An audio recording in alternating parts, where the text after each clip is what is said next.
how to do your tax return. To get an appointment, call 501-376-7151. If you live in Central Arkansas, for Pine Bluff and Southeast Arkansas, call 870-536-6300.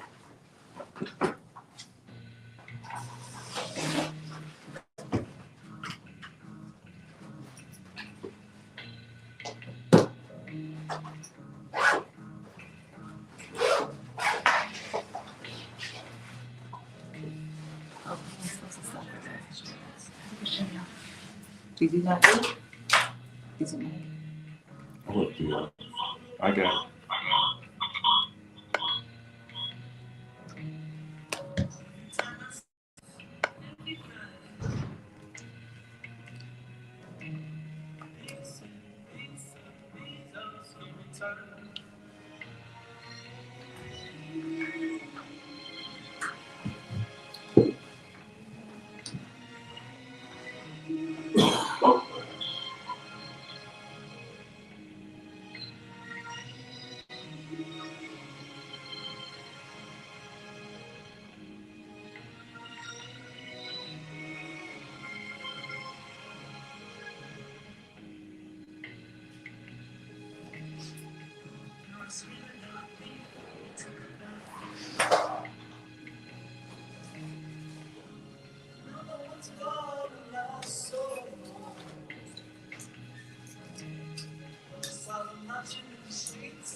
Yes, you got us coming in live with These Are Scary Times. We're going to be talking about that in just a few minutes. But first, I want to say thank you so much for joining us for Community Voices Live right here at KABF 88.3 FM, where we are the voice of the people. And we are so glad that you have joined us for this conversation. We are always grateful for your presence in this space because we know for a fact, without a shadow of a doubt, that we would not be here if it were not for you. All of the ways, all of the myriad of ways that you show up for us to make sure that we are on 24 hours a day, 7 days a week, entertaining you, educating you, informing you, giving you what you need to be liberated in this space as much as you can be. And so we're glad that you are here. I am the Reverend Doctor. You can call me Denise, and I'm hosting the show with your with your co-host. Your co-host is in studio today, the Pastor Toney Orr. So take a moment, Tony, if you want to greet us and give us any announcements that you might have. I don't know what else to say now. I got to come up with something else. That's the only thing I never say. The Pastor! I feel like that's what what you be doing at church? I just have this image in my head of you doing it at church. Kind of, you preaching and you get all excited and you start hollering. That's what I think. You have to do it if that's what's going through your mind about it. And you don't say pastor. You say pastor. Oh, I don't say pastor. That's what. Oh. They say pastor. They leave the T off. Go pastor. Caught up in the hallelujah. Good morning, everyone. Just want to thank you for tuning in this morning to Community Voices. We really appreciate you showing up for us and listening to us and taking part in the conversation and dialogue. And also just want to thank all those who gave during Pledge Drive. Your finances, your efforts, your time helps to make sure that KABF continues to be the voice of the people, community radio. We're into our 41st year, and if the first 40 years were a foundation of where we want to go, then we know the next 40 years will be a growth to where we need to be. So we just thank you for all that you do for KABF. And remember, we had several people stop by yesterday looking for those free CDs. I mean, they browsed through it. It's kind of like back in the day when they had record stores all over the place, and people would just go and just spend hours going through the records trying to find that right record. Well, it was good and rewarding to see people come in and just go through boxes and boxes looking for music. And so if you're looking for that CD, if you're looking to have a CD collection, come by. You can take as many CDs as you want. There is no limit. It's unlimited. If you want to take a box, if you want to take 2 boxes, if you want to take 3 boxes, be our guest and just take them. And so that's always open to the public. That's always open to you. And they are all free. I'll be glad when y'all come and get all them CDs, because I'll be glad when y'all come and get them. I do want to take a moment to say thank you so much to those of you who showed up this weekend on Saturday. There was so much going on Saturday. Some of you were attending the LC and Daisy Bates Black History Brunch that happened on Saturday. Some of you were attending the National Dunbar Horace Mann Alumni Association membership roundup that happened on Saturday. We also had the celebration of life service for Julie Brown at New Beginnings Church of Central Arkansas, and several of you showed up for that. And it was the first time that I had ever seen the ritual that nurses do. If a person used to be a nurse and then now they have their energy has shifted, they've transitioned, they've passed on, whatever words that you use for your faith. And then they had this ritual that I had never seen before. And so it was just amazing to watch it and to feel the energy in that room, the oneness from being in that profession. And you could tell how much they cared about the profession and how much they cared about the people in the profession. And so it was just, it was really good. It was a really good experience. And then there were several of you, it was like standing room only. It was folks in the overflow for us when we were celebrating the life of Linda Louise Brown Davis. And when I tell you the right Ryan Davis, sure enough put together this celebration of life, had some power. I'm talking about some women with power in the room.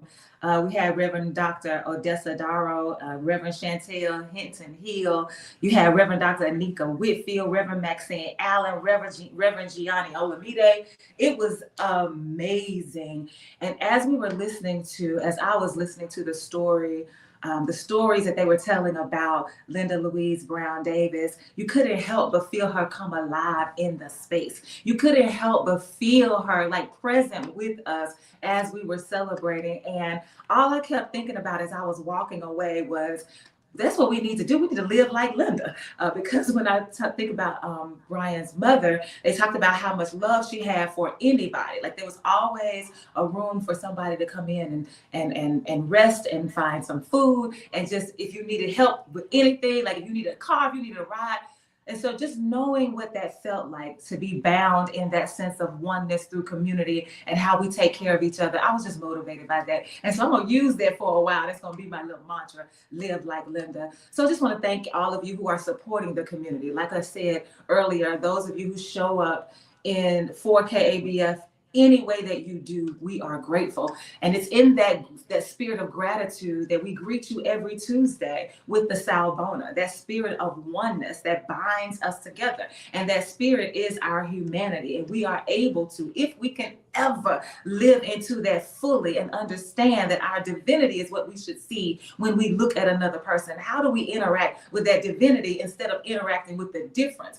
And that also makes me think about what happened on Sunday. There is a young man who visits our church from time to time named Ali, who has Down syndrome. And I have been waiting for this day. I've been waiting for this day when he would do our special. We call them specials when some people call them solos. We call them specials when somebody gets up and sings for us or reads a poem, whatever they're going to do to help us worship. And Ali got up there singing, I think it's called 10,000 Reasons or something like, I can't remember the name of the song, but you wouldn't have been able to understand what he was saying. And so we had the screen up so that you could read the words, but just to watch him in the fullness of who he is as the created one and his divinity that is differently able. He's differently able than the rest of us, but the purity of his worship. You couldn't help but just be moved and inspired and motivated to say, how do I show up for folks like that? In the pureness of my divinity. Like, how do I show up so that we can figure out how to get free? Because it's a war, it's a fight for us to get free. And how do we do that? And so that's what we're talking about every Tuesday, grounding this conversation in the spirit of oneness that binds us, which is our humanity. And so we're listening to the song by Salt, S-A-U-L-T, singing to us that these are scary times.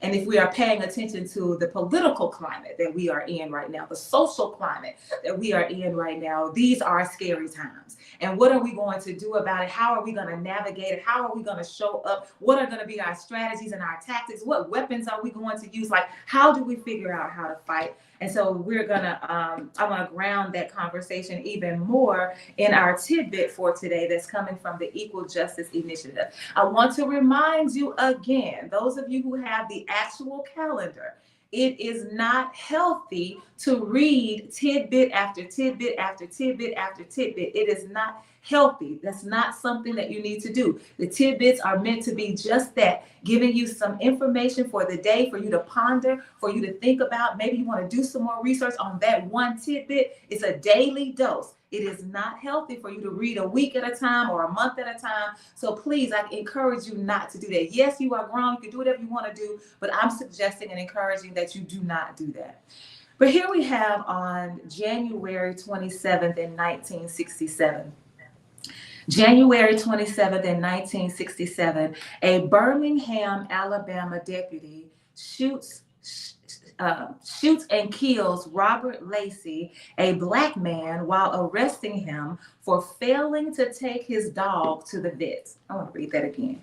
On January 27th, in 1967, a Birmingham, Alabama deputy sheriff shoots and kills Robert Lacey, a Black man, while arresting him for failing to take his dog to the vet. So apparently someone in the neighborhood had gotten bitten by a dog. And so because this Black man had a dog, they assumed that it was his dog and they wanted him to take the dog to the vet to prove or to do whatever they wanted him to do. And so when they get to the man's house, they realize that one of the reasons that he was not able to take his dog to the vet was because he didn't have a car. He did not have any transportation. And so when the police show up, he simply says to them, just take the dog. If the dog is the problem, I can't get the dog to the vet. Y'all are here, just take the dog. But instead they shoot him and kill him.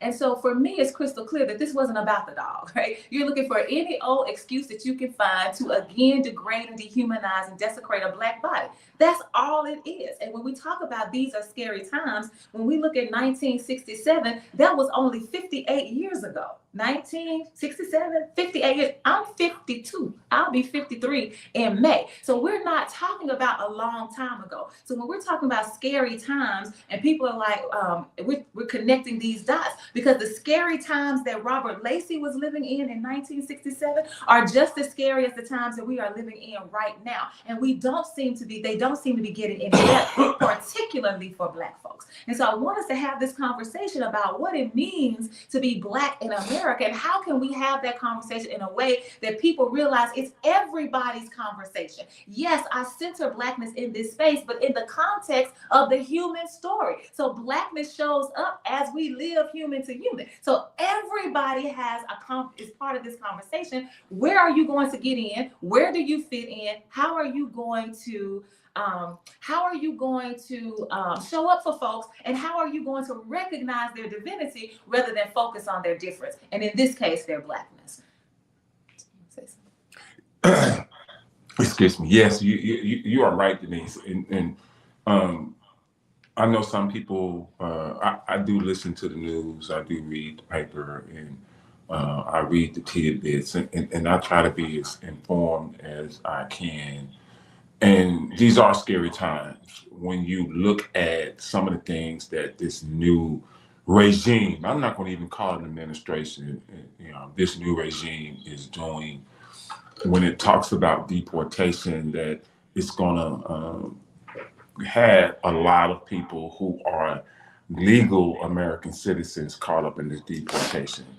And on one end, you're thinking about it only when it comes to Hispanic and Latin American, Central American people. But you have to remember, there are a lot of Black people who are from African countries, whether it's Haiti, whether it's Cameroon, Nigeria, that are here. And a lot of them are here on visas. A lot of them may be here undocumented. And so when when you talk about this roundup, it's going to capture everybody.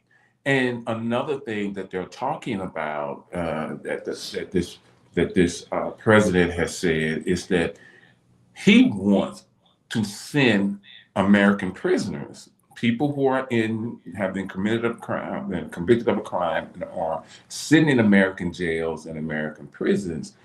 He wants to send them to other countries to serve their time and to pay other countries to have these prisoners there.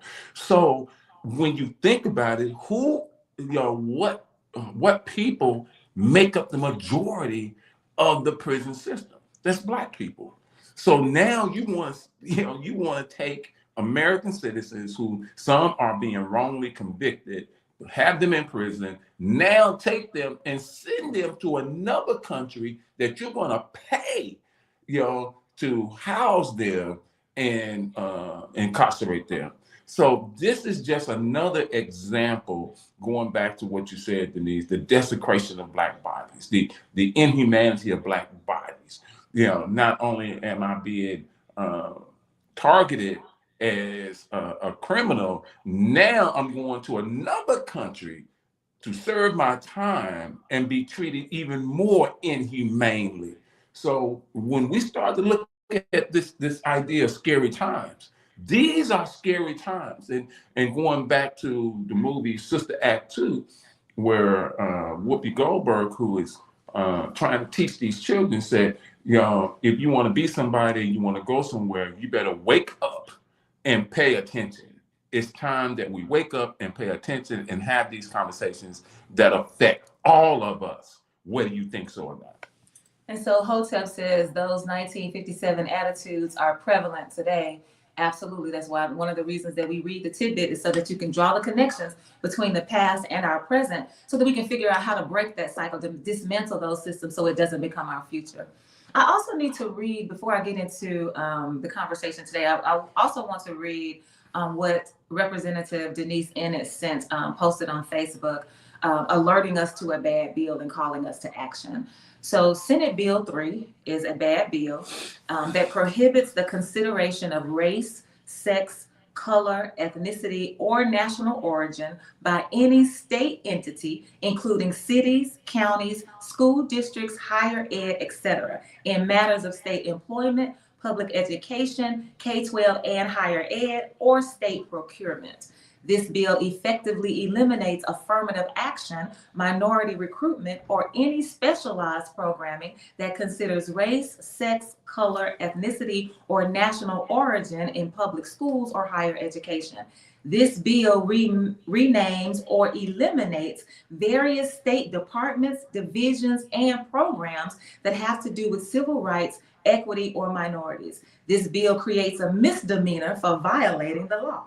This bill does not preempt federal or state anti-discrimination or civil rights laws. This bill carves out veterans and allows them to get preferential treatment. And she also gives us the link to the bill. She gives us a link to the Senate State Agencies committee members, and she gives us a number to call if we want to leave a pink slip. And that number is 501-682-2902, 501-682-2902. And I don't expect you all to have remembered all of that, but to know what we really need to know is Senate Bill 3 is bad, and we are fighting it right now. We're doing what we can, at least to mitigate it, because we don't really have the numbers in the legislature, but we want to make sure that you are aware and you can figure out what you're going to do and how you're going to help us fight. So if you want more information, you can call the office, and we'll be more than happy to give you more information at 501-372-6119. You can hit me up directly at 228-236-7440, because again, these are scary times.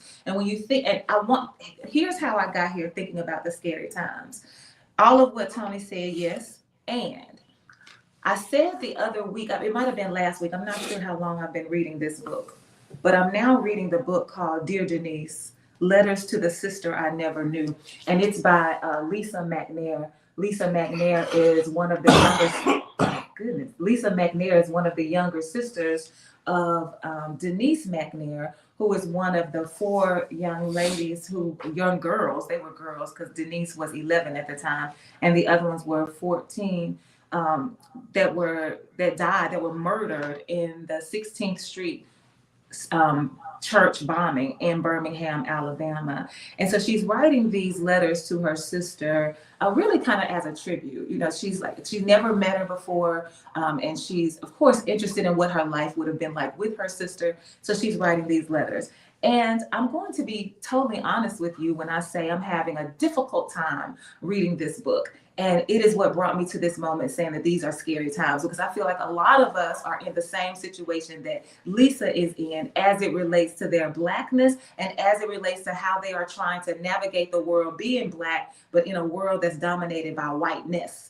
Not dominated by white people, because y'all number slipping, but just whiteness, and how it disrupts our ability to come to know who we truly are. And if we don't really know who we truly are, regardless of who we are, but especially as Black folks, then how do we have the energy, how do we have the time to fight the systems that are plaguing us?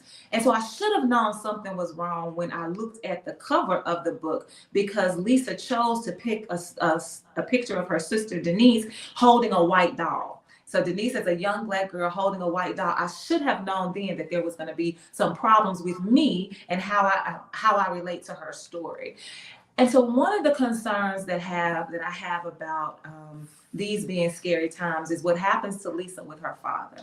And so her father, Charles McNair, is a Black man whose only child was murdered in the bomb.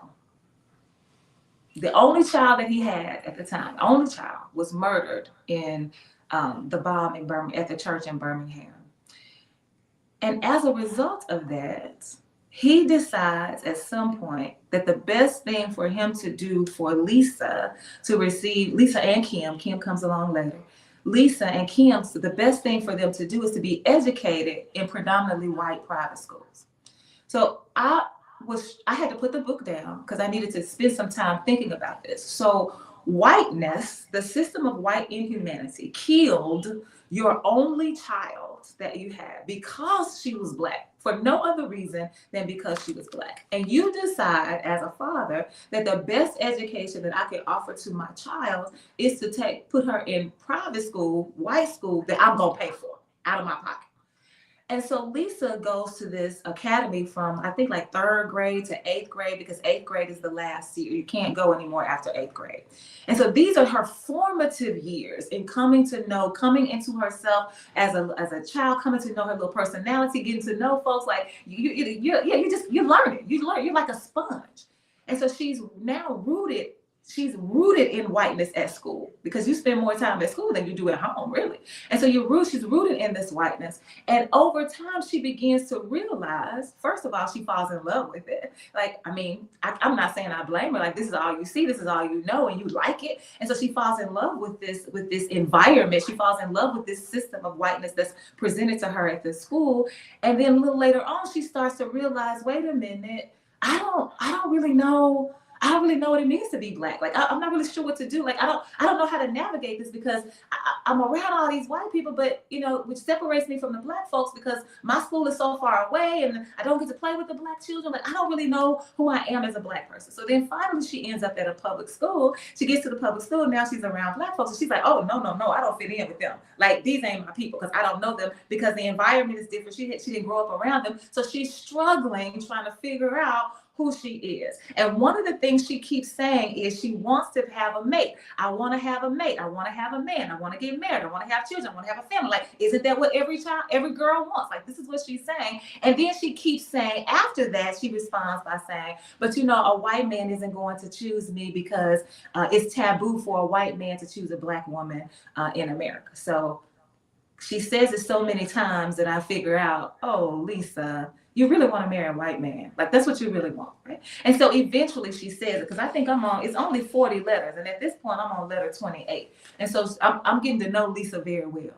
And so Lisa has this existential crisis that she's going through, trying to figure out who she is as a Black person, because she was put in white space at such a young age and continued to matriculate in that space, and then decided, finally, I'm going to try to find me a Black space, because I need some balance. I want to know more about what it means to be Black. I want to know more about what it means to be around my people. And so I need to find a space. And so she does some research.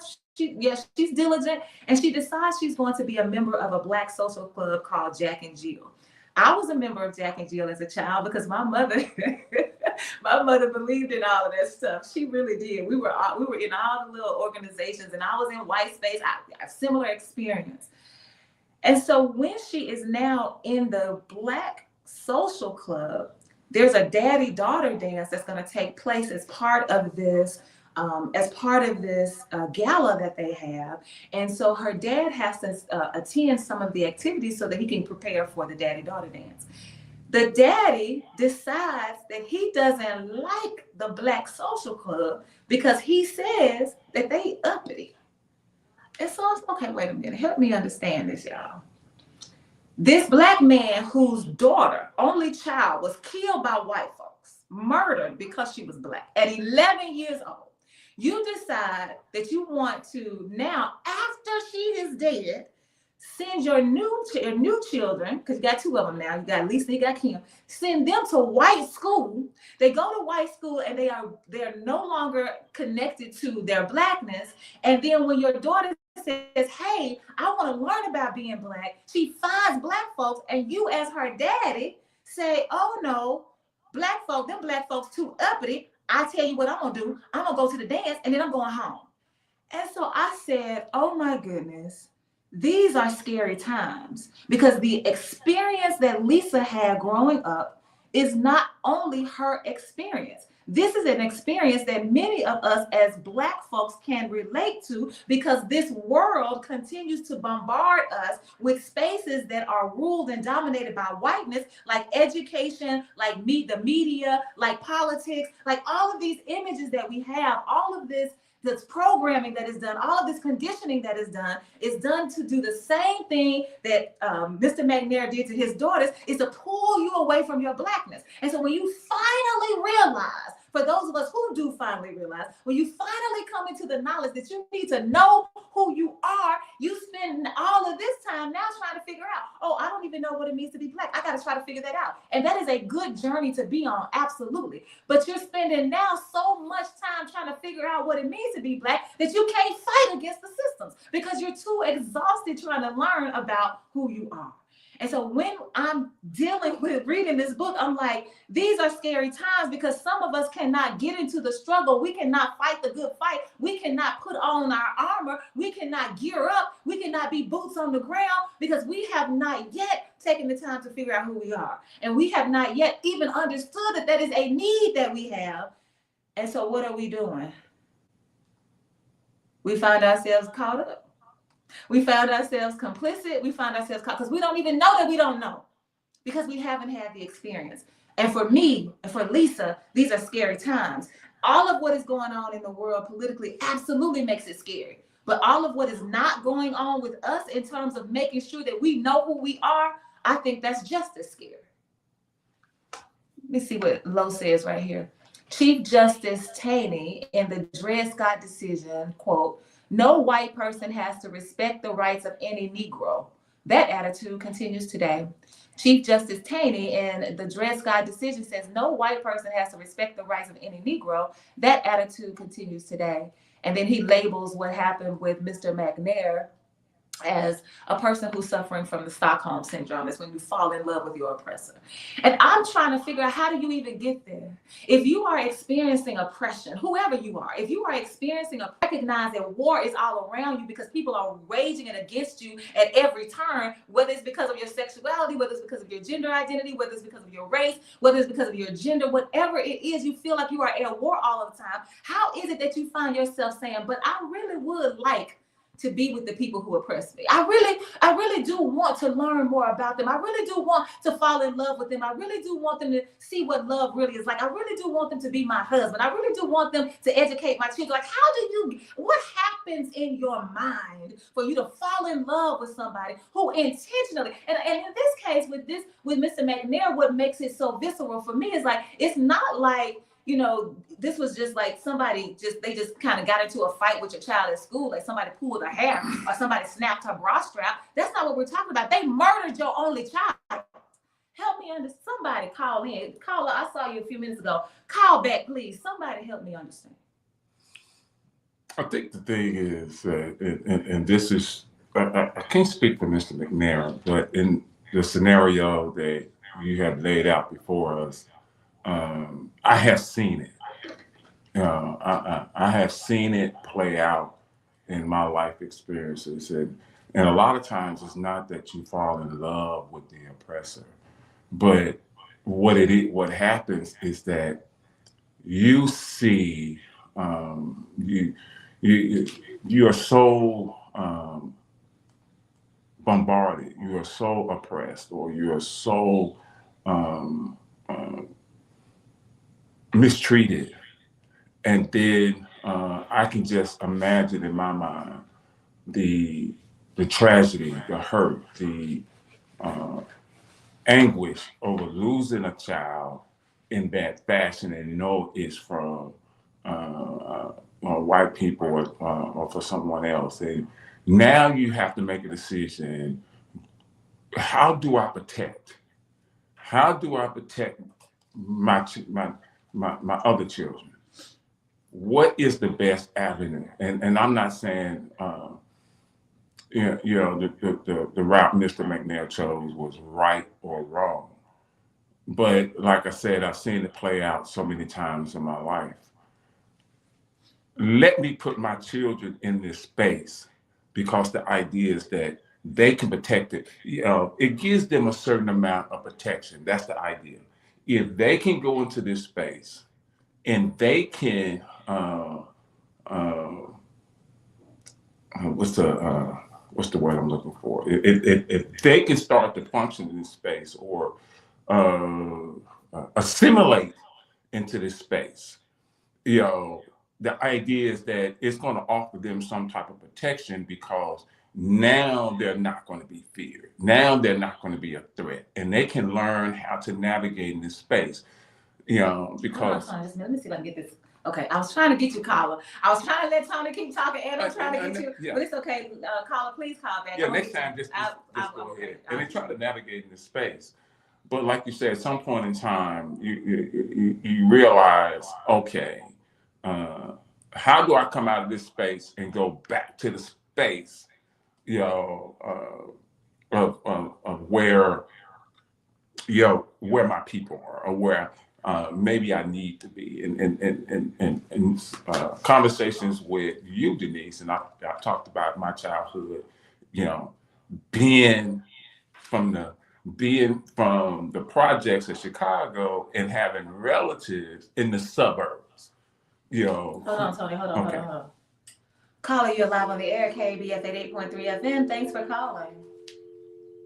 Caller? Hello? I see the thing flashing. Caller, please don't hang up, because we trying to figure this out. We see you flashing. Caller? Caller? Caller? Caller, you're on the air. Now, I know the phones work, because y'all had plenty of calls yesterday. Because I can't hear you, but we're going to move on with that.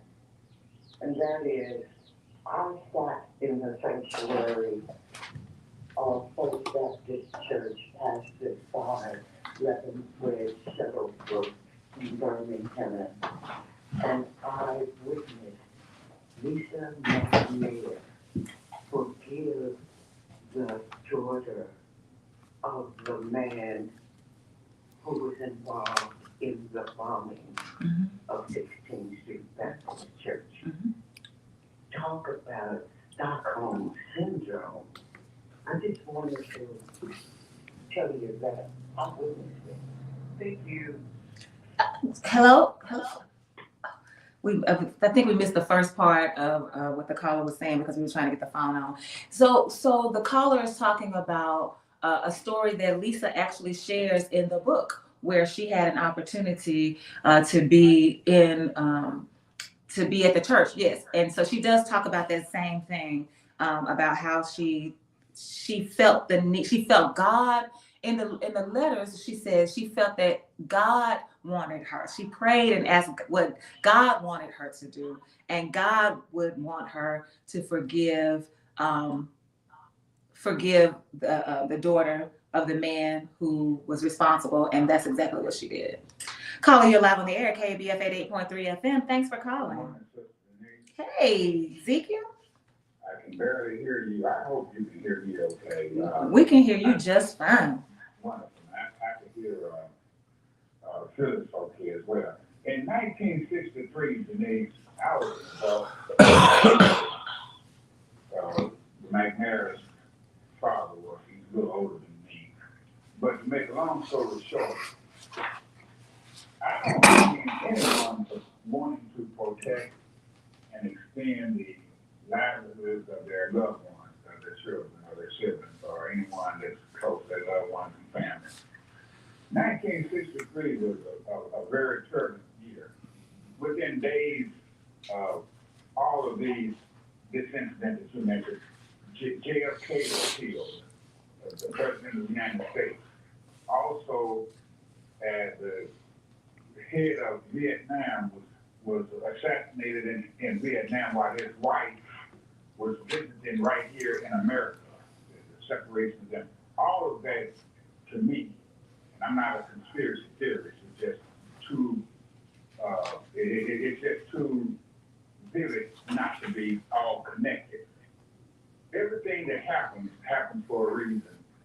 And if we are of the opinion that white supremacists are the ones who are running this show or orchestrating these events, then all of those events were part of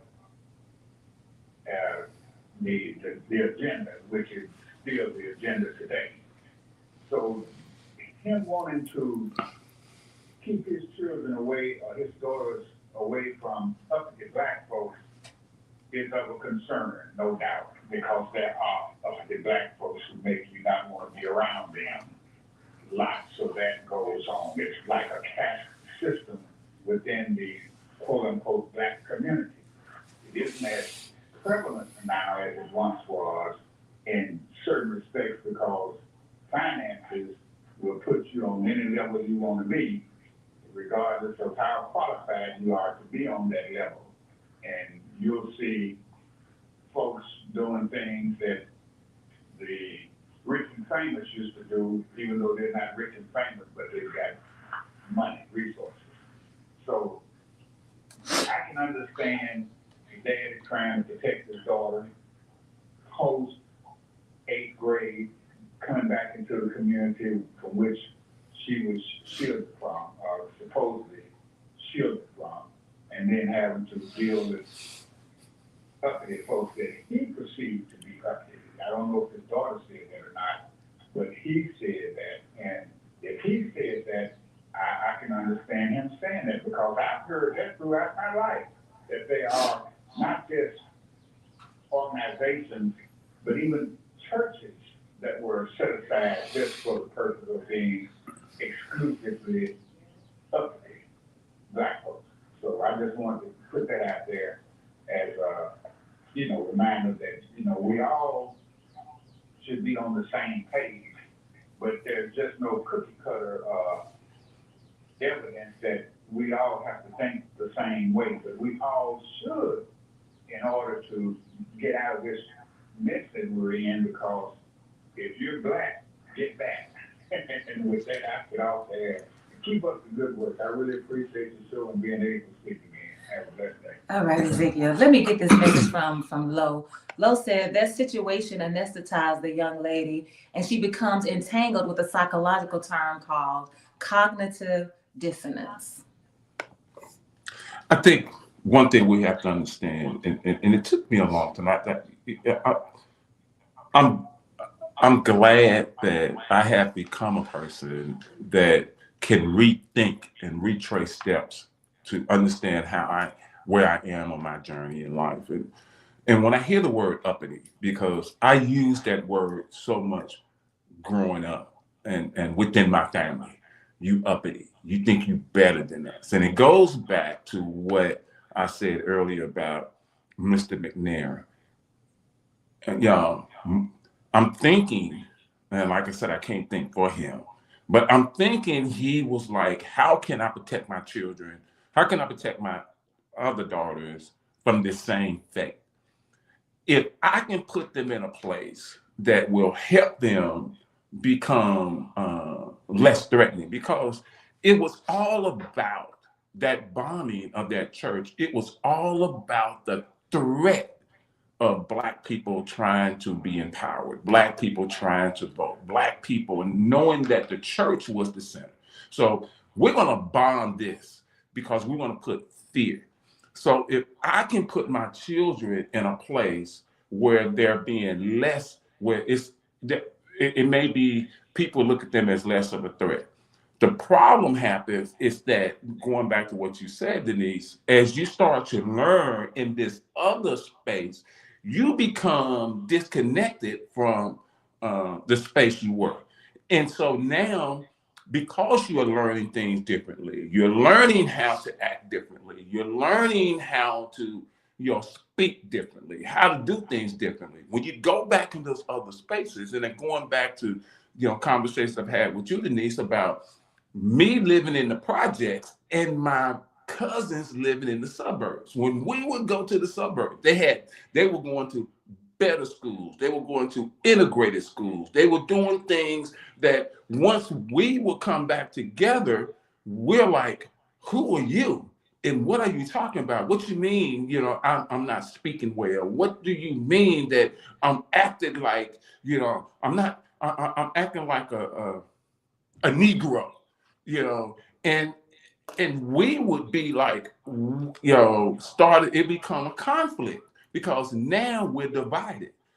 But as we start to come back and going back on this, what you're talking about, this journey back to Blackness, as we start to come back, we start to realize that, it was this thing that divided us, but at the end of the day, we're still Black. we still are.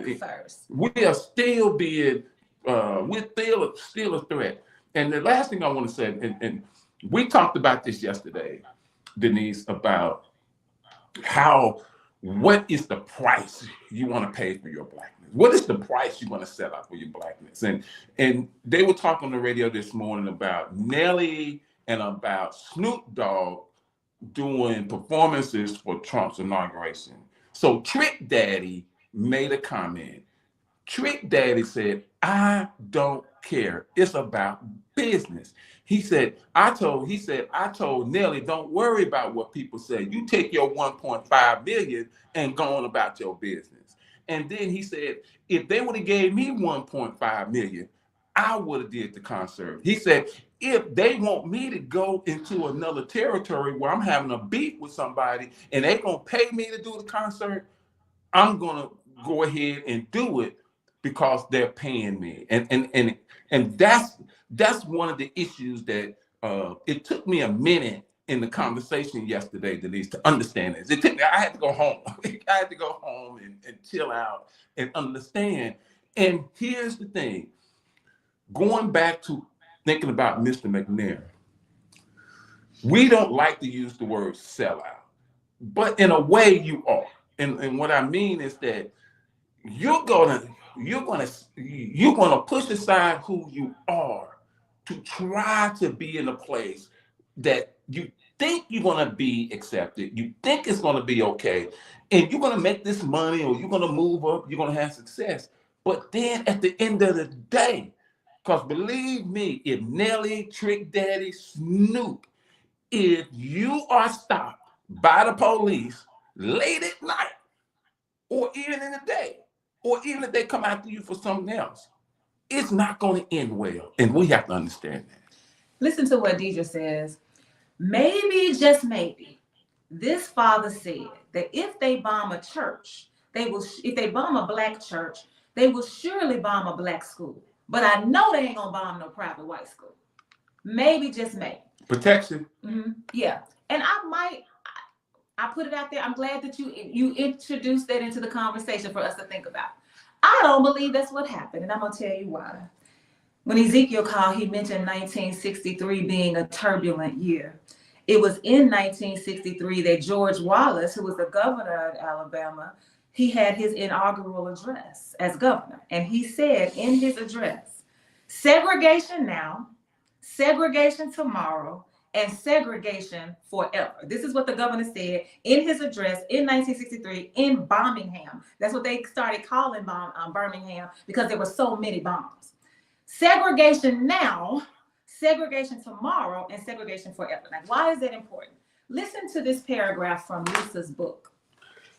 This is letter 14, the year of the debutante.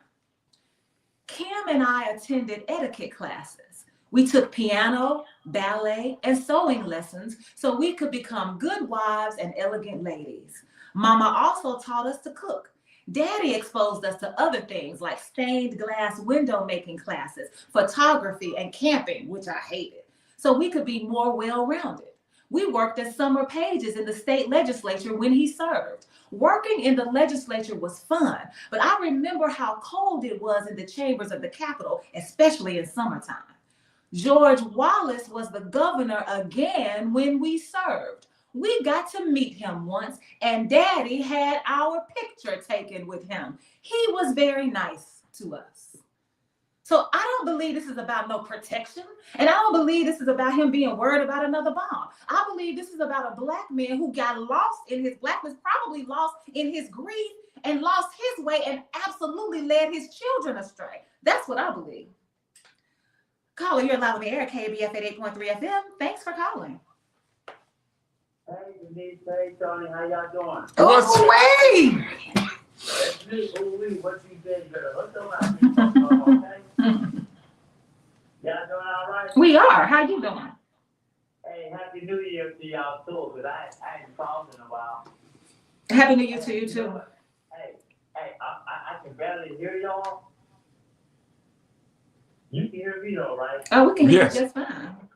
But your voice is very dim over the airwaves right now. But I hear you though. But what I want to say, Denise and Tony, is hey, I was listening to y'all conversations first about that bombing in Birmingham with the four girls. They said there was a fifth girl that survived. Sarah. Yeah, Sarah. She lost her eye. Yeah, she lost her eye. She was in the bathroom too. The dressing room. I'm so trying to hear you, Denise. I don't know what it is. I don't know why you can't hear me. What do I need to turn something up, Tony? Like I don't know. This is all the way over. Yeah, you Oh, she said she can't hear me. Hey, but I wanted to say, hey, I appreciate y'all for the information y'all always sharing with us. You know what? Like you said before, as you said, we live in a scary time. This is scary.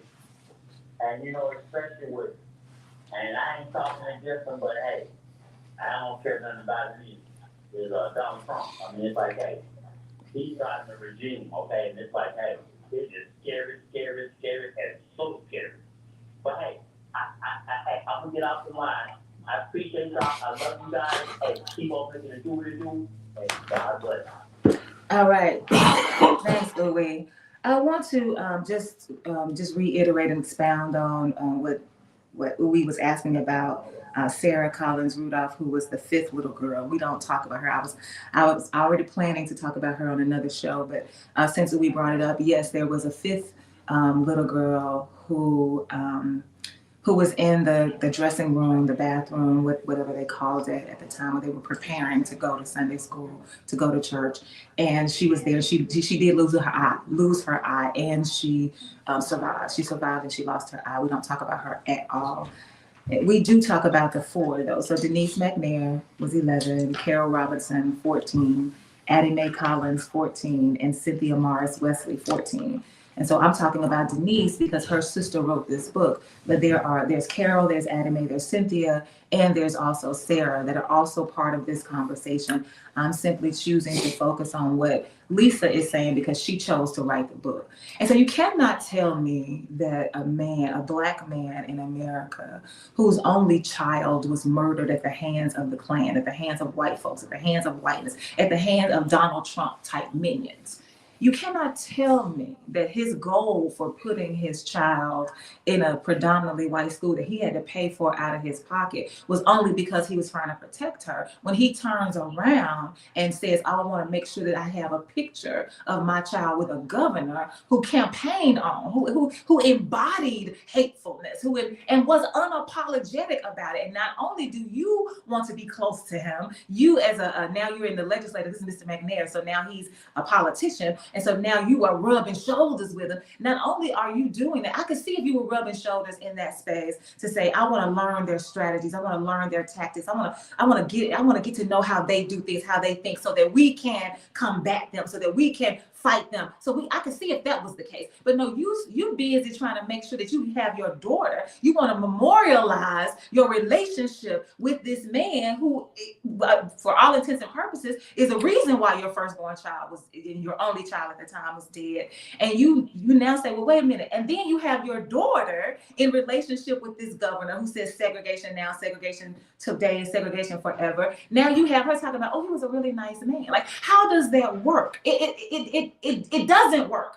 And that's why I feel like these are scary times, because I believe that we, particularly as Black folks, are trying to figure out, how do I stay in relationship with the system of whiteness and still live into my Blackness? And it is not possible. It is possible for you to be conscious and be in relationship with folks human to human. Yes, I know you. I'm not going to treat you. I'm not going to degrade you. I'm not going to treat you bad. I'm not going to do anything to you. I'm not coming for you. I'm not doing any of those things. But for me to want to be white, for me to think that white is right, for me to think that the closer I get to whiteness, the better I am as a person, the closer I get to the system of white inhumanity, the better I feel about being a human. As long as we have that mindset, you cannot cannot live fully into your Blackness, because your Blackness demands that you honor the divinity of who you are in your melanated skin. And your complicity with white folks wants to steal you away from that. And that's exactly what happens to Lisa. She's going to these schools, she's around whiteness all the time, that she no longer knows what it means to be Black. And then when she's in relationship with Black folks, she's not really sure what's happening, because she's like, wait a minute, are they Black? Like, who's Black? Like, what does it mean to be Black? And I agree with Ezekiel. It is not a monolith. You cannot say that everybody who is Black thinks the same way, looks the same way, lives in the same space. That's true. But what we can align on is that we are living in a world that is anti-Black. And if you are going to be free in this world, you have to know that. And if you know that you are living in a world that's anti-Black, you got to figure out how to fight against that. And you can't figure that out if you over here in the corner saying, oh, I wish a white person would choose me so that I could get married to him. It's not possible. And so how do we figure out, right, how to divest from the system of whiteness, how to divest from the system of white inhumanity, and be who we are called to be in the fullness of who we are as Black folks, and say, all of us can coexist. It is enough room in this world for all of us to live into the fullness of who we are as individuals and as collectives. It's possible for us to do that without killing each other and without me legislating your life, because I'm legislating your life in a bad way because I don't like the fact that you're different. It's possible for us to live freely in this country together, being exactly who we are with whatever identity it is, and rather than saying, no, there's only one dominant race. And I want, like, when we talk about SB2, SB3, let's think about that. When they say we're removing everything, we're removing race, we're removing gender, you cannot have any of these considerations when you want to hire somebody. Well, what does that mean? They're going to hire according to the narrative. They're going to hire according to the system of whiteness. So what it means is that Donald Trump's idea that we're going to make America great again, that's what he's doing, because his ideology to be great again is to go back to the way it used to be. Right? With the way it used to be when Black people were denied rights, when Black people were disenfranchised. Y'all, we are focused on immigration right now, as well we should be, but that is not the only thing happening in the world right now. We got to pay attention to the entire picture. And so these are scary times for all of these reasons, and particularly for me, worried about us as Black folks, because I don't even think we can see ourselves. Not if you grew up like Lisa. And one thing, we need to understand about SB3.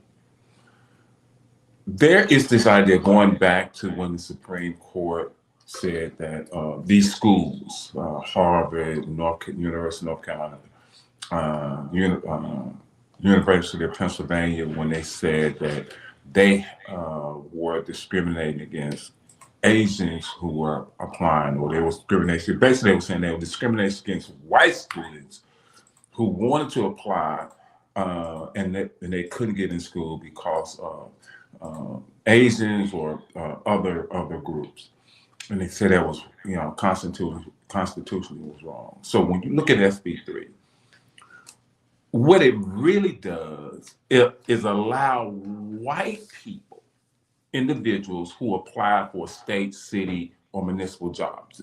If one of the things that has helped Black people move into different spaces is state, federal, city, and municipal jobs. If you look at mostly any urban city, the majority of the people that work for the city, that work for the state, that work for counties are Black people.